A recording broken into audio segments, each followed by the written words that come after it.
Hello and welcome back to Rev Endurance Sports and another edition of today's cycling tip. Today I wish to talk to you about tubeless tire sealant, and it's one of the questions.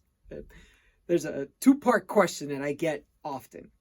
And first one is, how often do I have to replace or replenish my tubeless tire sealant? And the second one is, well, how do I know when I need to replenish my tubeless sealant? So today I'd like to show you just a couple of things that I do here in the shop to take a look.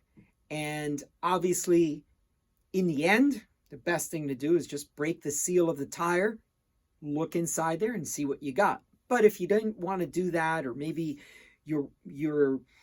maybe you don't have a compressor, or maybe you don't have something to reseat that tire and you don't want to go through that hassle, here is a quick hack for you. Okay, so a couple of things you're going to need, and that is you're going to need something similar to this.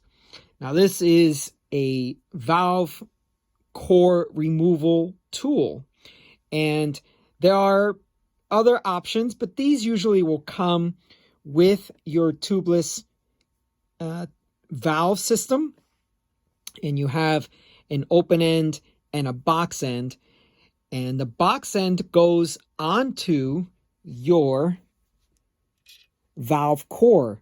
Now, this is pretty essential to do a tubeless system. You need to have a removable valve core, and you can pause this if you'd like, but there are wrench flats right here on the valve core, and so that will fit nicely on your removal tool.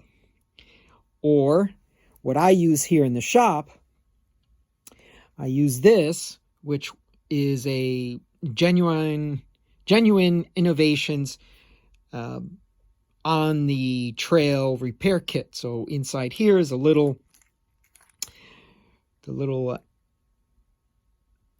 hopefully that focuses, that eye. Through that eye of that needle, you would put what they call strip of bacon, basically just a rubber strip that you will plug your tire with. And it works better, obviously, in the dirt. That's what I have a series of videos of things that did not work well when trying to repair a tubeless road tire on the road. Okay, so those wrench flats that you see here will then go inside this tool. And for me, in a shop environment, this is the tool that I use. All right, so first thing, as I mentioned, you need a way to remove your valve core. And then the next thing is, this just kind of fell in my lap because I had a bike wheel that I had to replace a broken spoke. And I said, you know what? I'm just going to keep that because it's always nice to have something, especially this with this nice little tip on here. I've been able to dig out goat heads and thorns out of tires because just with your fingers you can't get it, and tweezers you can't get it. You got to dig in a little bit into the tire casing to get that little thorn out. And a customer's like, I don't know why I keep getting flats, and sometimes it takes me a long time to find it, but this is a good way to remove it. So this is just a broken spoke that I've now repurposed as a tool. And let's take a look at how we do this. Now, what I do is I just take the valve core out, just like that, and I just use this as a dipstick. If anyone has ever checked the oil level in their car, this is a very familiar process. So all you do is take that, make sure you hit bottom, pull it back out, and take a look at the sealant. Now, it might be hard to focus, but prior to shooting this video, I had done this, and so I know that this sealant feels a little bit watery to me.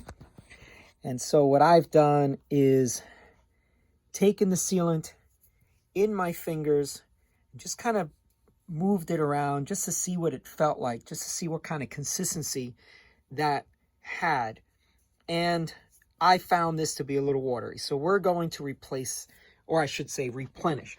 Now on the rear wheel, I've already installed sealant, so you would have an idea of what it looks like when I have put sealant in.